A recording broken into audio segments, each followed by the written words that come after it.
I'd like to call this meeting of the Lakota Board of Education to order today, Monday, December 16th. Adam, please call the roll. Mr. D? Here. Ms. Casper? Here. Ms. French? Here. Mr. Horton? Here. Ms. Schaefer? Here. Do I have a motion for approval of the agenda? So moved. Second? Second. Isaac. Any discussion? Hearing none. Adam, please call the roll. Mr. Horton? Here. Mr. D? Yes. Sorry. Mr. D? Yes. Ms. Casper? Yes. Ms. French? Yes. Ms. Schaefer? Yes. All right, please join me in the pledge. Christina, if you could start us today, please.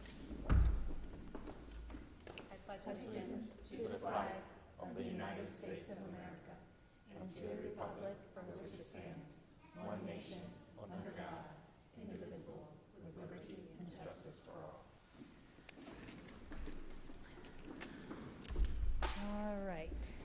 So for my comments, I just want everyone to know, as you know, every year we have to have a new organizational meeting where everything is reorganized for the following year and when our meetings are going to be. We have set that for January 6th. That is also on board docs. From 5 to 6, we will do the organizational meeting. We will then have the listening session that day from 6 to 6:30. And then our regular board meeting will start at 6:30.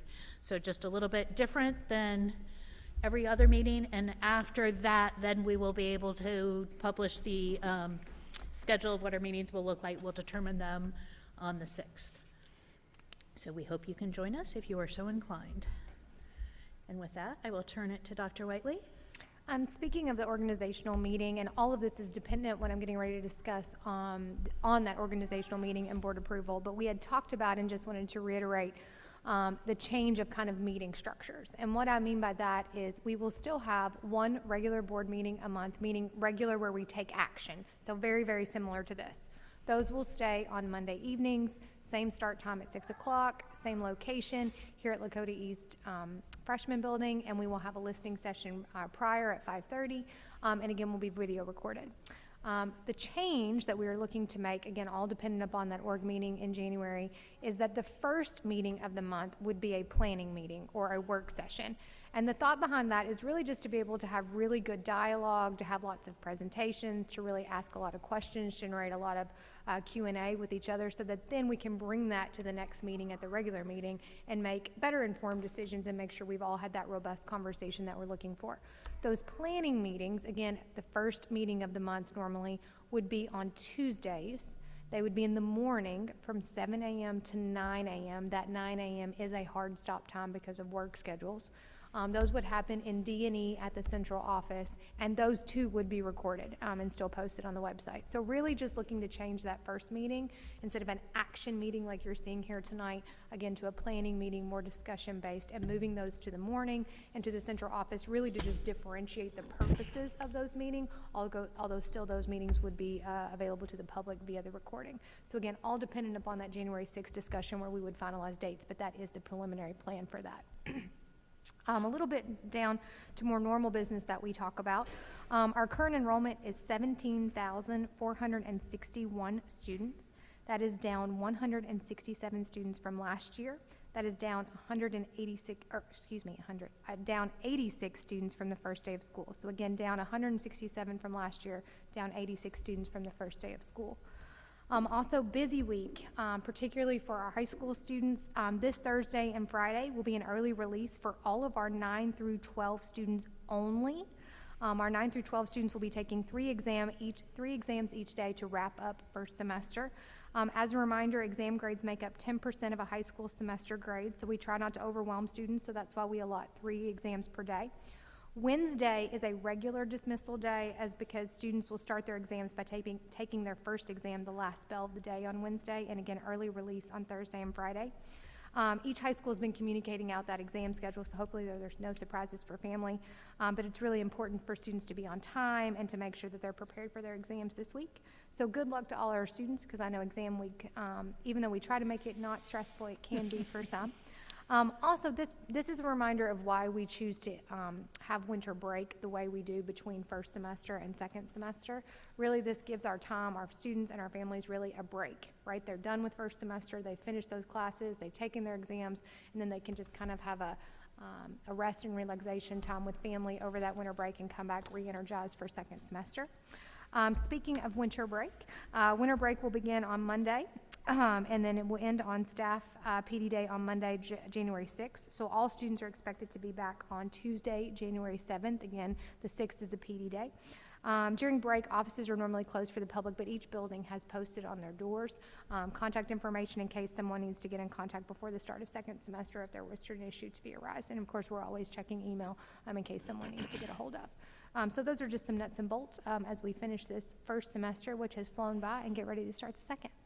Wow, can't believe we're here. All right, Mr. Zink? Okay, so also in line with the organizational meeting, we'll have the tax budget hearing. That is something that we have to do prior to the organizational meeting where we'll approve that tax budget. We'll have that January 6th at 3 o'clock p.m. at Beckett Conference Room at Central Office. So that's something that we'll have coming up as well. But you don't need the board to be present. No, for that's that. correct. It's for the public. Okay. Knock on wood, we never have anyone show I'll up, say we never which have that's universal. I don't think that's just Lakota special, but yeah, it's just something for compliance that we have to have. All right, anything else? That'd be all. With that, we will move to our first student spotlight tonight. We are going to have two. Later on, we will have a choir from Hopewell joining us. But for right now, we look forward to having Ridge Junior student join us with his teacher, I believe. Good evening. So if I asked you to think of Greek or Roman architecture, I'm sure you could quickly come up with an example, maybe the Colosseum or the Parthenon. But could you articulate the impact that they've had on the world today? Katie Bowers, 7th graders at Ridge Junior School, can do just that after they became museum curators for their recent Greco-Roman Museum Artifacts project. Here to share more about the gallery they created is teacher Katie Bauer and her student, Mahmoud Farhan. Hello. As she said, my name is Katie Bauer, and I'm a teacher at Lakota Ridge Junior. She took the words, too, that they were museum curators. It's actually the 10th annual year that students have had the opportunity to be museum curators in my class. And we do this each year to honor the legacies that ancient Greeks and Romans leave that we still see all around our world today. And this year, with all years, I'm proud of my students, but this year I'm especially proud because they did such a fantastic job that I'm here in front of you speaking and sharing about their projects. One student in particular really rose to the occasion and did a fantastic job, so I'd love to have him tell you about the project and truly spotlight him. This is Mahmoud. Good afternoon, everyone. My name is Mahmoud Farhan, and I made the Colosseum out of toothpicks for my 7th grade World Studies project. I'm not going to talk about the way I made this project. The way I made this project and the way I came up with it was through social media, where I've seen other people create projects to honor different types of cultures, religions, countries, and more. This project took a lot of dedication, and this project took me about 9 hours to complete, and I completed it over the weekend. This project took so long to the point where I had to take multiple breaks because of how long it took, because of how long I was sitting. This project took about 300 toothpicks, and I almost made everything in the Colosseum, from the arches on the side to the inside of the Colosseum, where the mazes where gladiators fought. I made this project only using a hot glue gun, scissors, a styrofoam base, and toothpicks. This World Studies project was all about honoring the Greeks and Romans. Students had to make one Greek legacy and one Roman legacy.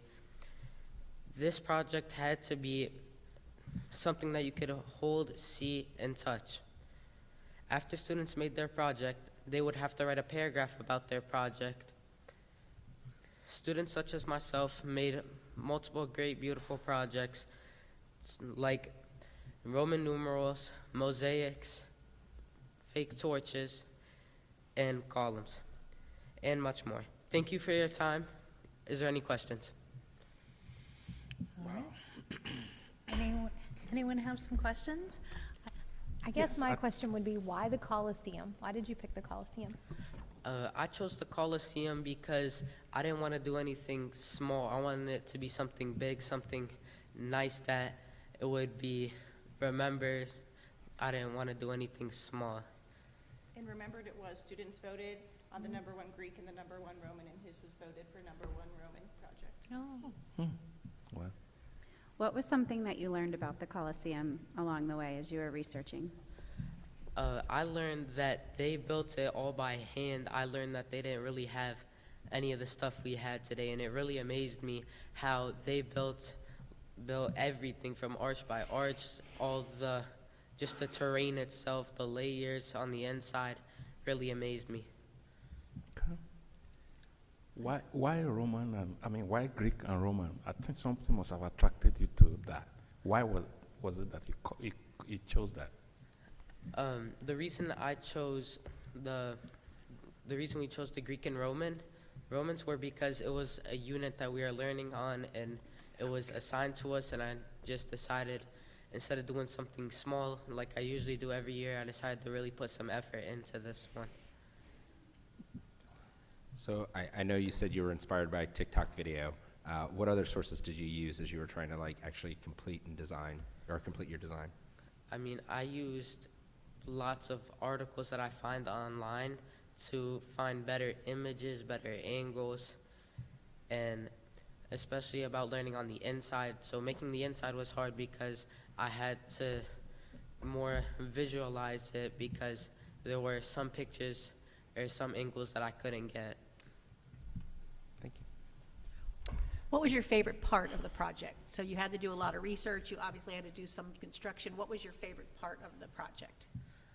My favorite part was definitely making the project itself because I'm like, wow, I'm really doing this. I'm really making something this great, and it just made me really proud when I finished it.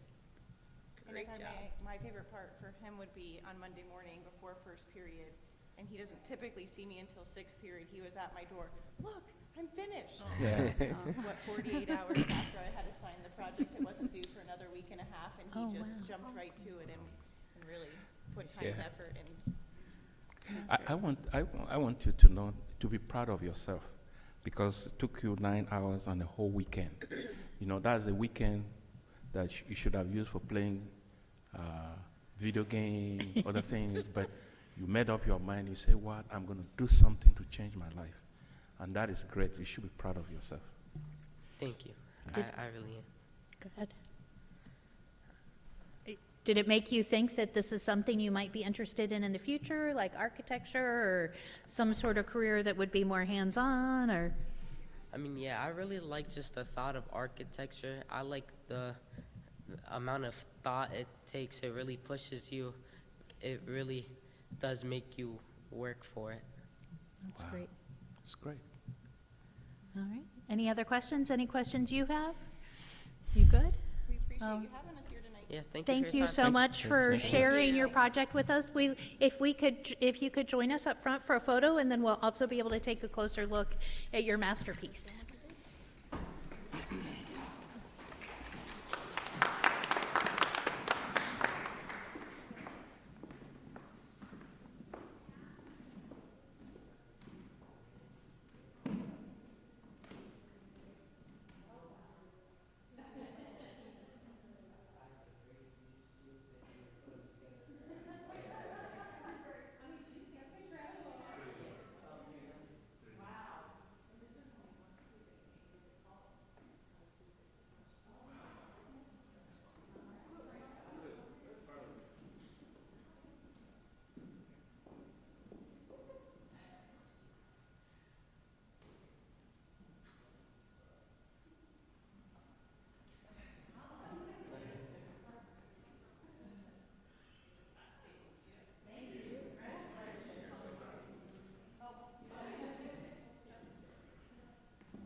I love that your shirt even has a Greek key on it tonight for your presentation. I love that. Thank That is you. theme at its best. I love it. The attention to detail. Yeah, and I would have thrown that thing on the ground. 5 minutes into breaking the toothpicks, I'd have been out. All right. Butler Tech, we actually have our meeting tomorrow, but we did go to a conference for professional development down in San Antonio. There were some great presentations, really well received. One of the presentations that Butler Tech put together that was, a featured spotlight session or whatever, it had representatives from the board, from the administration, and the union, talking about the importance of collaboration and everyone understanding the common goals and what we were working towards.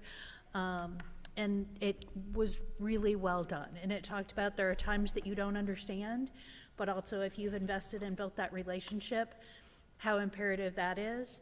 And it was really funny because the gentleman who was there representing the teachers was a social studies teacher, and I said he made me want to take his class. He was amazing. But one of the things he talked about was one of the assistant superintendents. He's like, sometimes his mind is not going in a straight line. It's going like here, there, and everywhere with creative thoughts and things. And he's like, but I know that about him, so I don't basically take offense to that. We can work through it and we'll get to a good solution. He's like, I'm much more linear.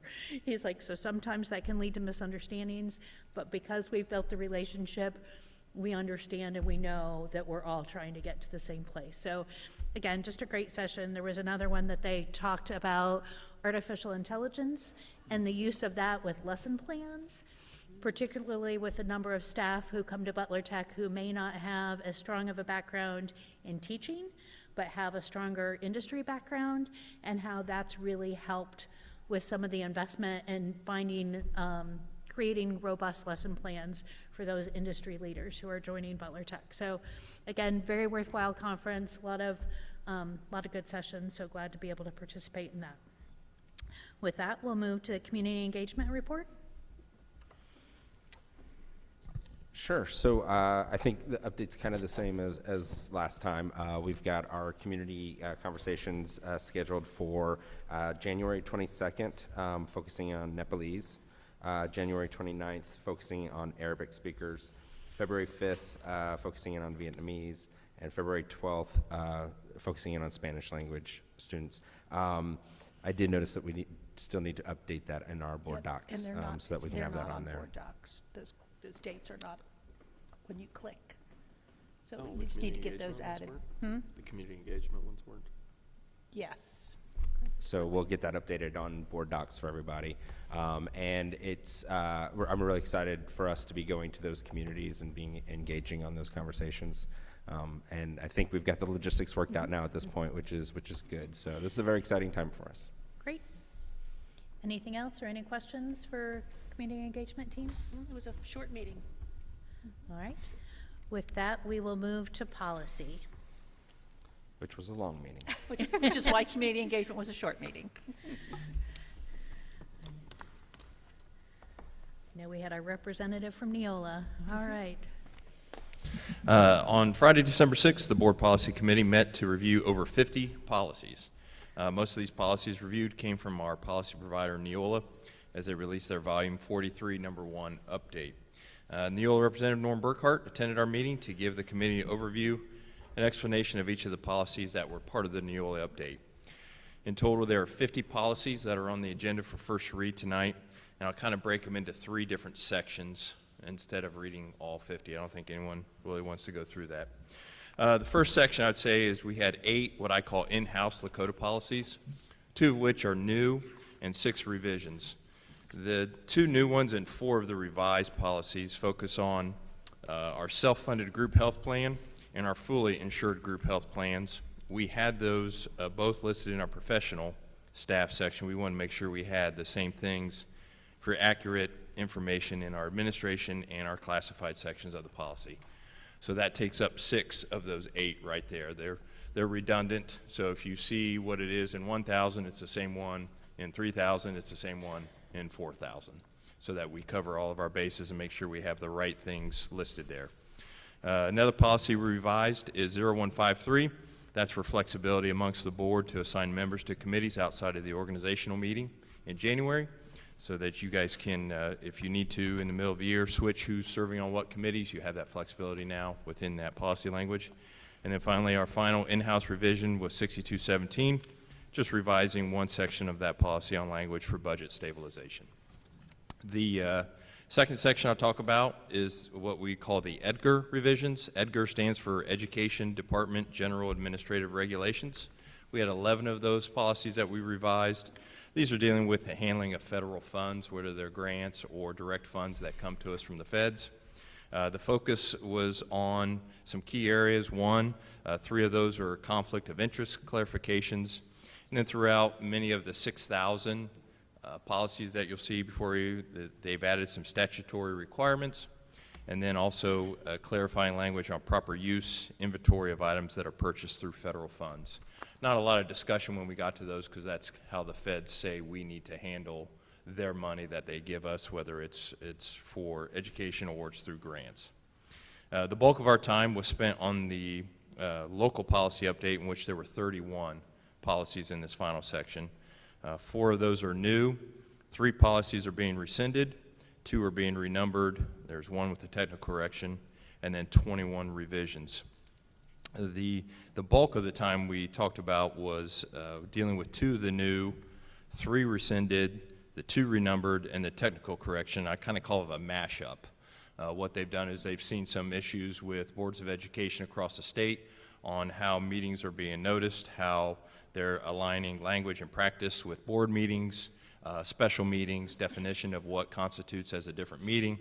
So Neola was trying to clean that up and be in line with some of the litigation that's happening around the state to ensure that we are in good shape with when we notice meetings, how we post our meetings, so that we are compliant, so we are not added to the list of some other school districts across the state. 2 new policies, in addition to those that were added, 2265, this is a new policy from House Bill 214 that regards specific beliefs, affiliations, ideals, or principles when educating students. And then another policy, which I think we're going to continue to see a lot of work around this, is 754009. It addresses the use of AI by district staff and students, and continue to see that evolve as the years roll on, as AI continues to expand. So this was our first opportunity to kind of put it into policy expectations on how AI is being used. And then the 21 remaining revisions focus on some key aspects. First one is incorporating then some of that AI language into acceptable use policies, code of conduct, et cetera. And then further language definitions of cell phones, personal communication devices. They did have the cell phone policy up, and we said we're holding on that because we're still in the process of working that out ourselves at the school district. But there's still some clarification on language of it's no longer personal communication device, it's no longer a cell phone, it's a cellular phone, some small cleanup of things of that. Some Senate Bill 29 requirements for students, parents, and vendors. Background check requirements for employees through RATBAC. Senate Bill 168 language on bidding threshold language. Some public records clarification language. House Bill 147, cost of admission for school-affiliated events by students and student-athlete transfer language. And also House Bill 214 on religious expression days through attendance. So I tried to kind of give all the details. I gave too many details. Are there any questions about the policy committee meeting or the policies before you tonight? Do you know off the top of your head, Rob, the House Bill 147, the cost of admission for school-related events? It just, we cannot charge students more than what we charge the outside attendees. Students, Like, yeah. Let's rip off our students. Apparently Yes. somewhere We're gonna make some money. district was trying to rip off their students. Yeah. Interesting, okay. Sorry. Go ahead. Senate Bill 29, say requirements for students, parents, vendors. What's that? Senate Bill 29 is more of the, is more recent legislation.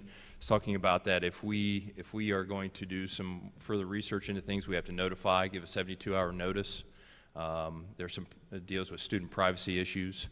And so when we do that, when we're dealing with technology and students using technology, that vendors have to abide by the new Senate bill rule as well, and that since we have contract with vendors, that parents can see those vendors, that we may be partnering with when it comes to technology in which their student, or I guess their child, would be using as well. So it's an ongoing, they just changed some of the language with Senate Bill 29 that kind of takes some of our restrictions off a little bit. We'll continue to work on that one as well. That was a big one that kind of deals a lot with student privacy that we're incorporating, and our tech department's done a great job of being out in front of it.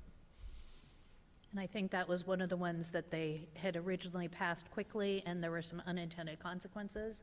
They talked about that at Capitol Conference, that one person framed it as the worst piece of legislation that had ever passed. I don't know if that would be the case, but there that was bar's pretty definitely, high, but- there was definitely concern, and I don't think anyone intended it to do what it was doing, but it just made it incredibly cumbersome for everyone involved without providing a benefit. And I do, to Ross, when I do want to commend, Todd Wesley and his team, of technology, we're right out in front of that, and, really even July into August, we had everything set, legal review, everything was ready to go. We were not behind the 8 ball, in fact, they were using a lot of our documents to share with other, districts, and what we were doing, and then actually that's when they realized, like, oh, this has unintended consequences. So we were ready to roll regardless, but then we had to keep the comments for the legislation to catch up on some of those unintended consequences. So really good job to our team in being proactive and making sure that we had really thought through all our vendor agreements, what that would mean for our administrators and our parents, and just really trying to be able to communicate that ahead of the time before it hit. Yeah. And a lot of man-hours by the team to do that. Any other questions for Rob or the policy team at this point? All right. Hearing none, we will go to, lost my way. To the committee, we have committee and community conversation meeting dates. Again, that's on the agenda there.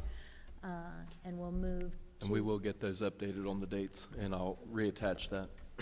Thank you. perfect. Yeah, right now we have organizational meeting on there and kind of that structure. Yeah. With that in the regular meeting. And Yeah. then we also have one coming up, facilities on the 18th. But we'll get those community conversations on there. Thank you. So with that, we'll move to the administrative report of the master's facility update.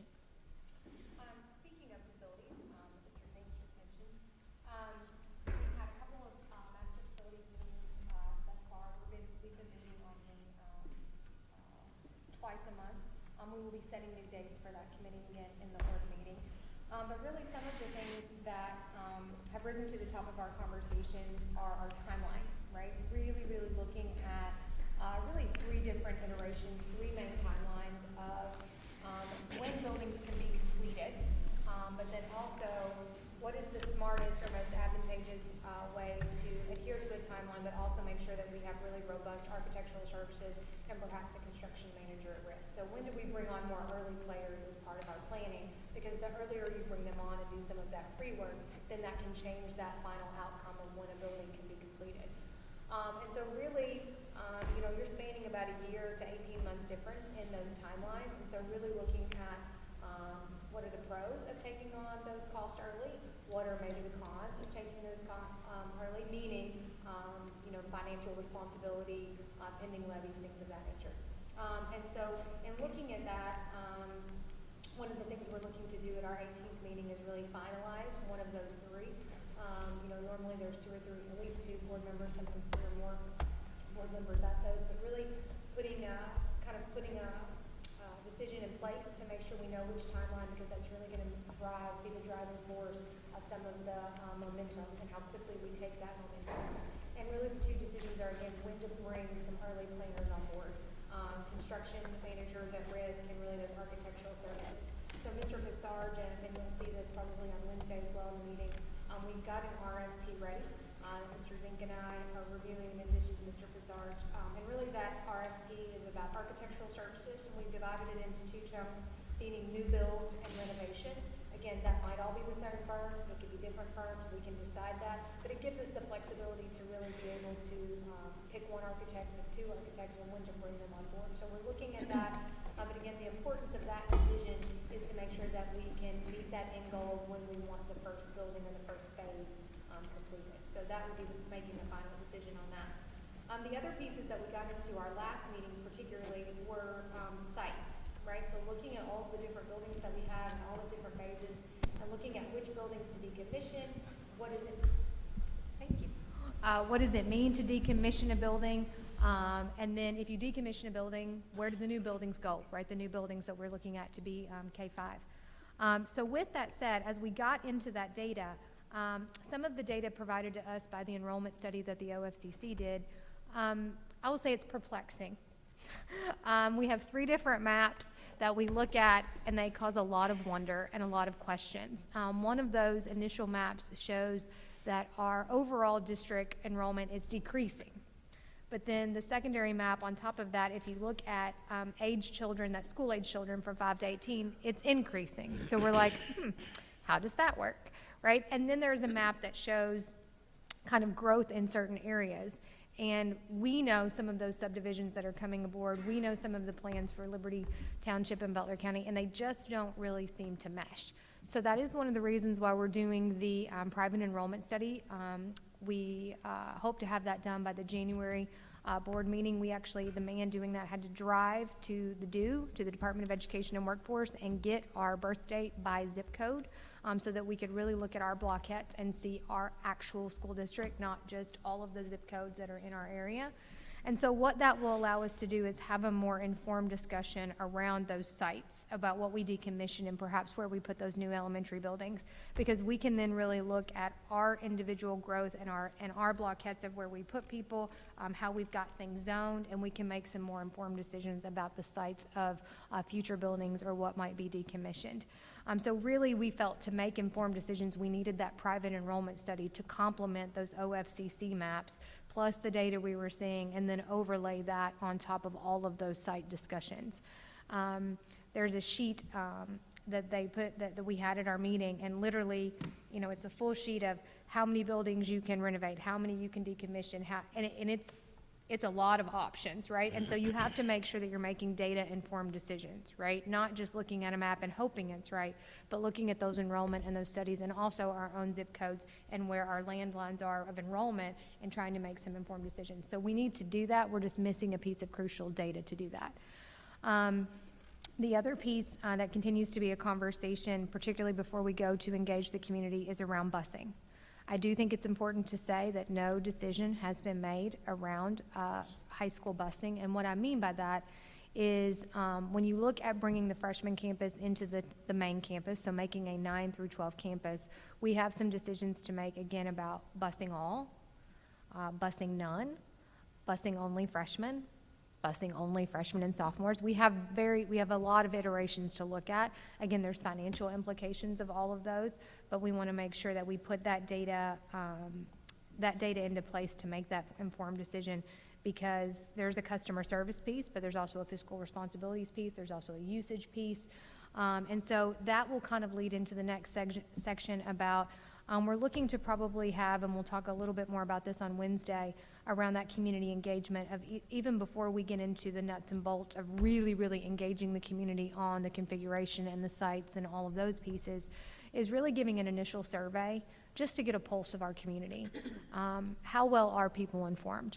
You know, do they think that, because this has been a long trajectory to talk about master facilities. So just to get a pulse, what is our knowledge base? How informed do you feel?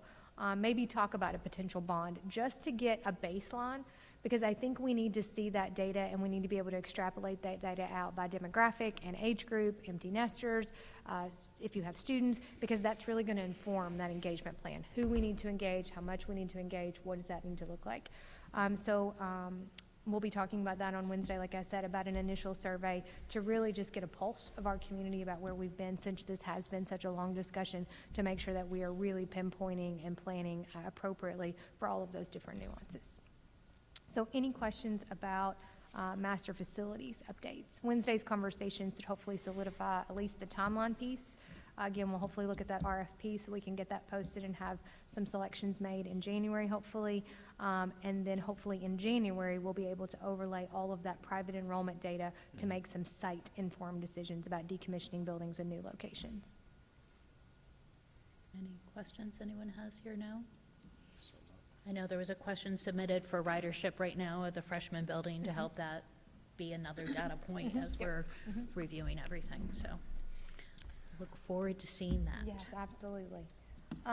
The other piece that I just wanted to kind of give us an update on is map testing. So we just finished map testing, from fall to winter for map testing. And so just wanted to give you a couple highlights about that. So I'm going to break it down into strengths, growth areas, and then just kind of outliers for you to know. Strengths is that about 74 to 75% of our students were or at the 41st percentile or above in reading and math. So that's very good trajectory. Again, 74% to be exact in reading, 75% of K-8 in math. Third grade showed the greatest positive change in medium scores in reading, followed by 8th grade. And then 8th grade, ironically, showed the greatest positive movement in medium scores in math, followed by 3rd grade. So they're kind of the inverse of each other. 7th grade had the highest median percentile in math at 72nd. And then 4th and 5th grade had the highest median percentile in 67th percent in reading. So we're on a really good trajectory. Now, a growth area of that is that, remember, map testing 3 times a year, you typically see lower scores, and they rebound fall because of the lapse of summer, right? You see a dip, right? And then in the spring, you see them come up, right? So for this to be where we are right now is really good, right? It's a typical phenomenon. We're following the typical path. One of the growth areas that we do want to pay attention to, though, is first grade math. First grade math, we saw a change in the percentile. We just want to watch it. It's nothing alarming, but we do want to keep that on the radar. And then also there was a 7th grade reading change in the median percentile that we're watching as well. And one of the outliers particularly of notice is that the 8th grade math showed a significant increase in the median percentile. But the reason for that is not all Algebra 1 students participated in the fall. They only took that Algebra 1 test, not the 8th grade test, so that's an outlier. So we can attribute kind of that spike that we saw. Also in teaching and learning, as we were looking at this data, yes, buildings are having individual student conversations, individual team conversations as classrooms would and teachers, but kind of at the district level and with administrators level, we're looking at buildings as a whole, right? Do we see any that are consistently high performing? Do we see any that are consistently maybe lower or slightly have a bigger gap maybe than where we want them to? And we did see some of those. We're targeting both of those. One of the things when you see a consistently strong building is you want to replicate that, right? What are they doing in that building particularly, right? Now, we also understand that there are different groups of students in different classrooms in different buildings, but again, what is that instructional strategy, right? And particularly, this is important when we have new textbooks, right? We have new resources that we've adopted. So we're wanting to make sure that we look at those instructional strategies. How can we replicate those not only across classrooms in a building, but across the district? And then some of those buildings that are maybe in a larger growth pattern than maybe what we expected, making sure that we have targeted interventions, looking at our MTSS and making sure that Tier 2 and Tier 3 are complementing Tier 1. One of the things about Tier 1 that's really important, and particularly with our new textbooks, is you have a robust Tier 1 on which to build in reading and math, particularly with that science of reading and that literacy that we're seeing, the phonemic awareness. And so I think we should continue to build. We are right on path. Like I said, there's nothing atypical about our scores right now, but there are a couple buildings that we're just keeping a pulse on. And again, looking at maybe doing some, I'm going to say, PD with teachers within our district to help replicate some of the strategies that we're seeing. In 8th grade, like I said, we did see a significant spike, but we also know what that's attributed to. So when we have that complete data, that will make a difference. Great. Any questions for Ashley regarding the math data? I really appreciate the update. Yes. Thank you for that continued focus on making sure every student is getting what they need. All right, with that, we move to board action item 7A. This is a little unusual. So there is a policy 0147, which states that a board member can participate in Lakota's health insurance or health coverage insurance coverage options, but it requires that the request be made and entered into the minutes at a board meeting.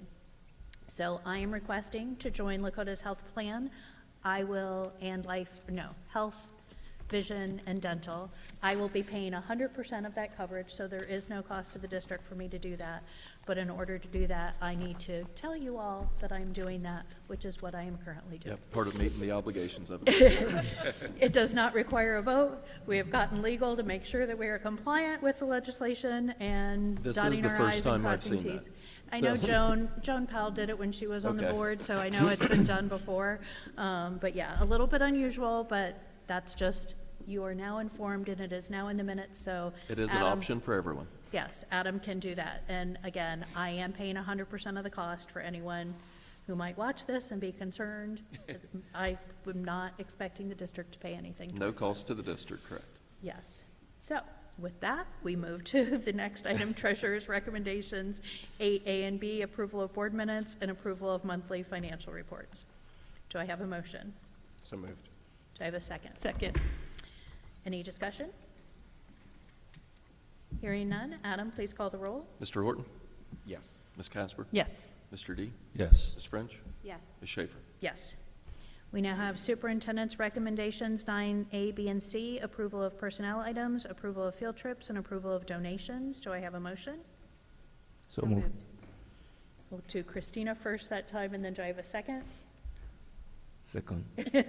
Second from Isaac. Any discussion? I just want to say, I noticed on our personnel agenda, there are some longtime staff members and longtime teachers that are leaving us at the end of the school year, and we will have time to thank them publicly, but I just want to say that we value them and thank them for their service, and one of them may or may not be in the audience. Oh, really? There was a change in the state Yep. teachers' retirement system opportunities for retirement, and that's caused some folks to perhaps modify their plans a bit. So that'll be going in at the end of the school year, so they will be able to, And as Kelly mentioned, we will certainly celebrate those individuals and their longtime service. And then also, it's hard to believe that it's December, but we are already talking about gearing up for next school year, and making sure with that change that came from the state that we are prepared, not only in Lakota, but as a region, for the change that can mean in staffing and the quantity of staff holes that we might have. all right. Any further discussion? Hearing none. Adam, please call the roll. Ms. French? Yes. Mr. D? Yes. Ms. Casper? Yes. Mr. Horton? Yes. Ms. Schaefer? Yes. All right, so now we are approaching the agenda where we have the student spotlight, but we are not quite, Yeah, we were a little quicker than we Really? anticipated. Yes. So we anticipated our students to come in at 7. So I don't know if we want to take a brief recess, if anyone wants to walk down the hall, if there's, We can do I- that. Or could we do closing comments? okay. can do you wanna closing comments closing and then- comments? yep. Can, And then do we we need to have to modify the amend the agenda, or agenda. can we do it? Probably should. Do I have a motion to modify the agenda to move closing comments to item 10 and student spotlight of the Hopewell Junior Choir to item 11? So moved. Do I have a second? Who moved? I thought that was Isaac. Isaac. Do I have a second? Second. All right, any discussion? Hearing none, Adam, please call the roll. Mr. D? Yes. Ms. Casper? Yes. Ms. French? Yes. Mr. Horton? Yes. Ms. Schaefer? Yes. All right, so closing comments. I can't remember where I started last time, so we'll start with Christine. Okay. Well, I don't have a ton of closing comments, other than I have had the privilege to attend a few holiday concerts over the last week or so that have been very exciting, very beautiful, and really helps you to get in the holiday spirit. And I know there's a couple more this week, so I'm looking forward to attending those. And I can't believe it's already the end of the semester. This time has really flown by. But I think it has been a great semester for our staff, our students, and I think our community is excited to see some big projects moving forward as we go into second semester. Great. Mr. Horton? With the holiday season on us, I always like to be a little grateful. And so first wanted to just thank all of the families who have helped out with the giving trees that we have in all of our schools. Last year, Lakota had over 5,000 students that were classified as economically disadvantaged, and we had over 90 students who were homeless. And so the support that the community gives through all these kinds of programs, along with Stuff the Bus and Reach Out Lakota, I'm really grateful for the way that our community continues to step up for the needs of our students. And then I'm also grateful for, it was just over 3 weeks ago that the whole community came together for Joshua. And it was really, really touching, and it showed the community that I've, come to love, the way that everybody came together and helped search for Josh. It really did bring the meaning of We Are Lakota to heart. And so, again, just really wanted to appreciate the way that everybody stopped everything they were doing to help out in any way they could. So with that, I'm very grateful for our community and very grateful for the first half of this year almost being over, and looking forward to next year. Thanks. Mr. Adi? Yeah. Same vein, just want to appreciate each and every one of us on the board and the community for all that we have done this year. The great part of it is our grade improved. We moved up 1 star, which is one of the greatest things that I believe give me joy for this year, because it's been long awaiting with all the distractions, but we were able to make that a success. I have 2 dates to report. We had our OSBA West Region Executive Meeting on December 10th. So Spring Conference is coming up March 6th. So if you guys want to have that date, March 6th, Spring Conference, the date will be shared soon. And then Fall Conference will be October 9th. October 9th is Fall Conference. During the meeting, we had our nominations for OSBA State, those that are going to represent the South West region. We also, I think I announced this before, we had about 50 applications for the scholarship that I believe will be announced during the Spring Conference. So that's all I have. Great. Thank you. Anything else? Mrs. Casper? Like Christine and I attended some concerts and band events. I still am constantly amazed at the talent we have in our arts department, whether it's band, choir, pottery, jewelry making. I think we have so many talented students. So that, like you said, it gets you into the holiday spirit. And if you've never been to the Lakota East Prism concert, oh my gosh, go next year. It's crazy. Like, it's 90 minutes of nonstop music from band, and they had some song performances, but it's all over the auditorium. It's like they're up in the rafters, and then they start singing from back here, and you're like, where is that coming from? But yes, it's very, very good. I'd like to echo Doug's thankful about our community. We have the pleasure, Julie and I, of helping families shop at Reach Out Lakota on Saturday for gifts for their children.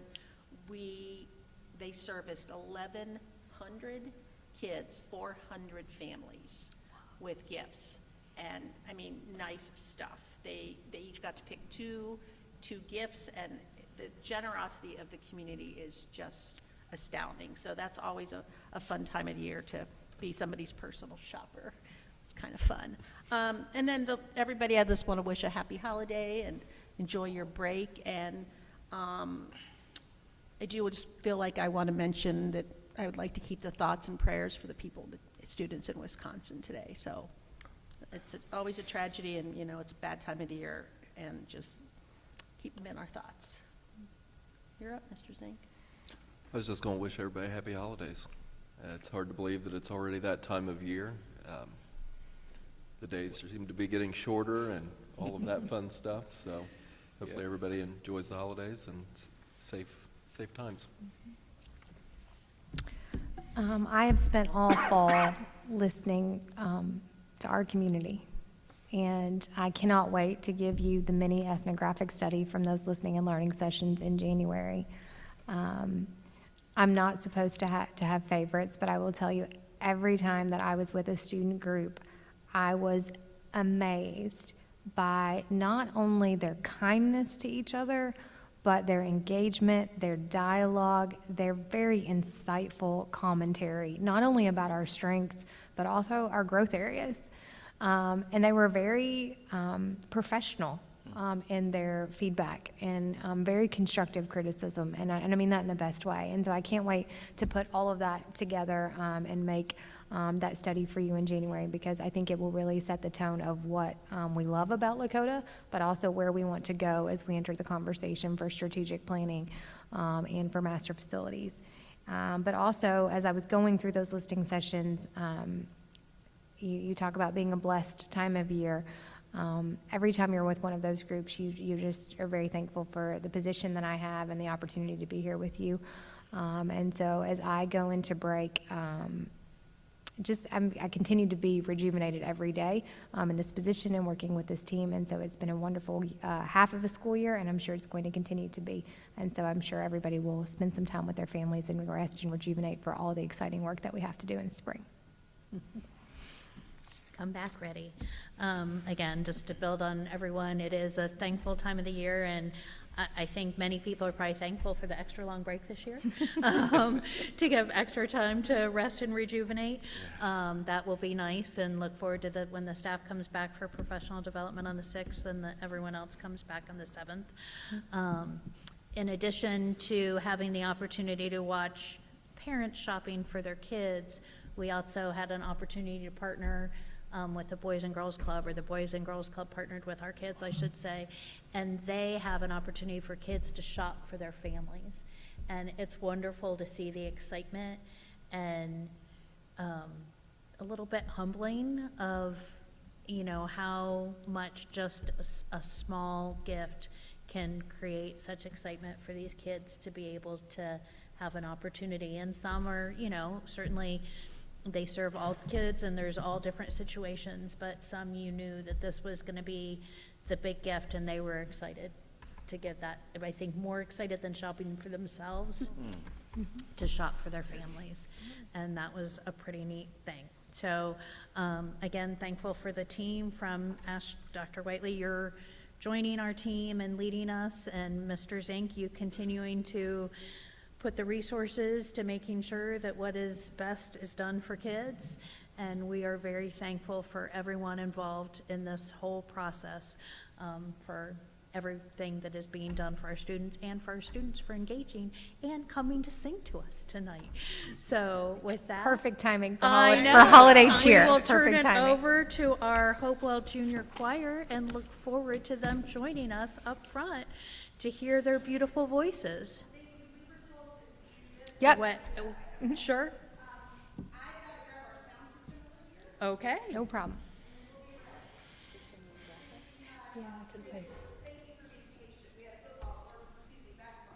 All So good. we had cheerleaders and basketball players We're that just wanted to make thankful sure to everyone share could as be well. here.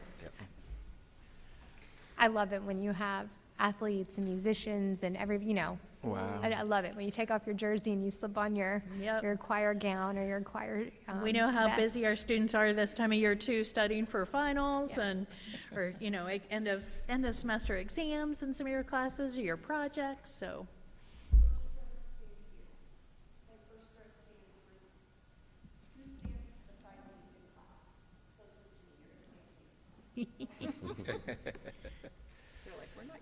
Take your time. Take your time. Yeah.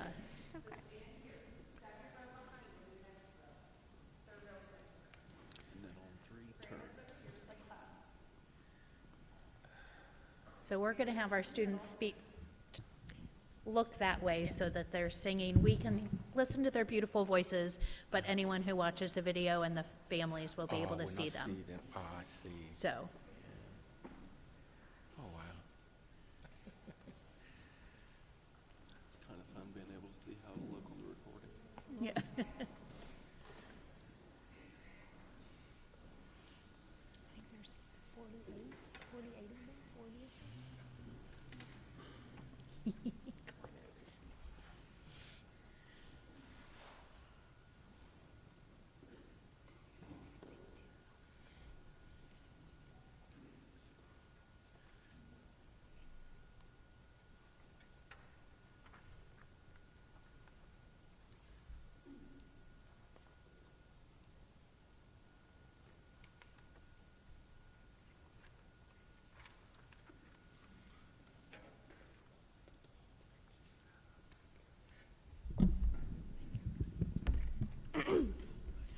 Our first song, the beloved a cappella Ukrainian folk song, Carol of the Bells, is an annual HJS Vocal Chamber Ensemble tradition. We hope you enjoy it.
Sue Gone is a beautiful Welsh lullaby carol.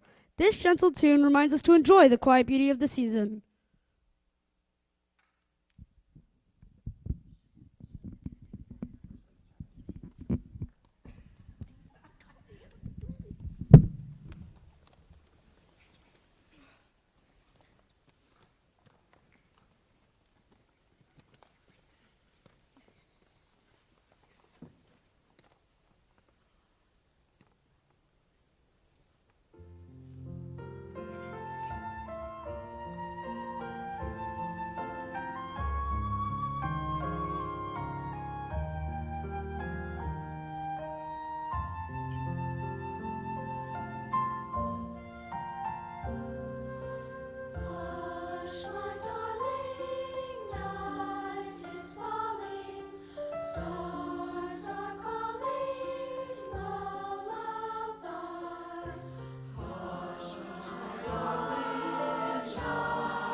Welcome,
you stay there and we'll come? Thank I have you. my mic off. Thank you so much for coming. Nothing puts us in the holiday spirit like listening to your beautiful voices. So we were so appreciative of you taking the time. Thank So you. we will come down and join you if we may.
He's like, we can't make you uppers happy, can we?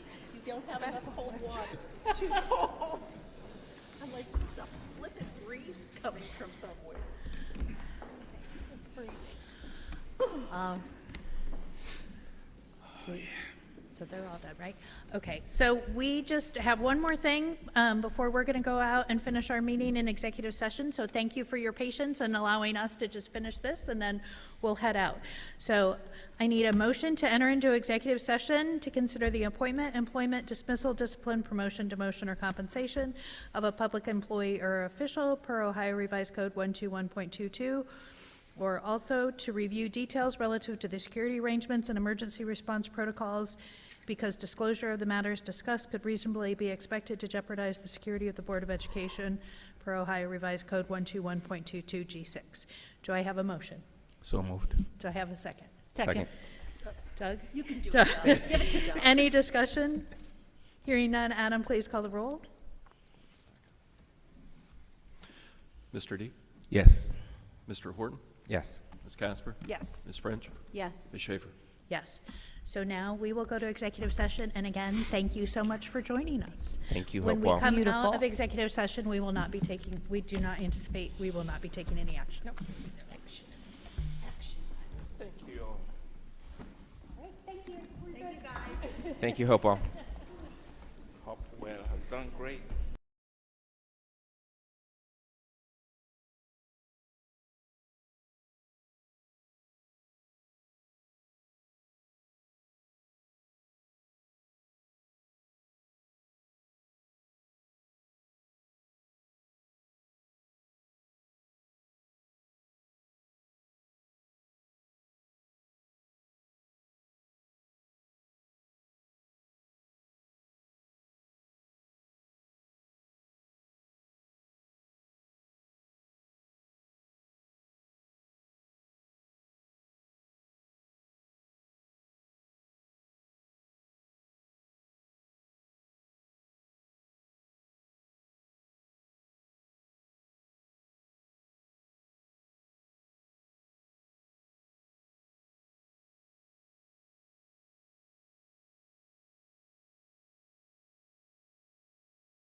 gotten worse.